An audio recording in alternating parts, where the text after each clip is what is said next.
কোথায় যাচ্ছেন? বর্ডারে কাজ করতেছে দেশের জন্য, যে মাটিটাকে খসে এনে যে পানিতে তারা এত কষ্ট করতেছে, মেহনত করতেছে, লোহার খাঁচি নিয়ে চলে যাচ্ছে, নদীর কাছে যাচ্ছে। দয়া করে যারা দেখতেছেন ভিডিওটা একটু শেয়ার করবেন। পরবর্তীতে আমি অনেক কিছু আপনাদেরকে আপডেট দিব।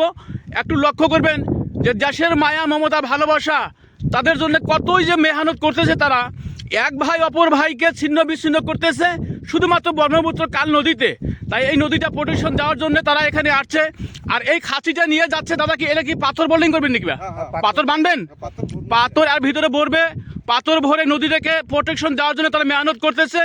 দয়া করে এই মাটিটাকে যারা ভালোবাসেন, এই মাতৃভূমিকে যারা ভালোবাসেন, তাই এই ভিডিওটা একটু সবাইকে দেখার জন্য সুযোগ করে দেবেন। এবং কি যে এই পানিতে, এই ব্রহ্মপুত্রতে 2012 সালে 30 এপ্রিলে যে লঞ্চ ডুবে বহুত মানুষ মারা গিয়েছিল, সেই জায়গাটায়, এই জায়গাটাই যারা অনেক মাতৃতে ছেলে হারাইছে, বাচ্চা হারাইছে, ভাই হারাইছে, সেই জায়গাটায় আমি এখন পদার্পণ করছি।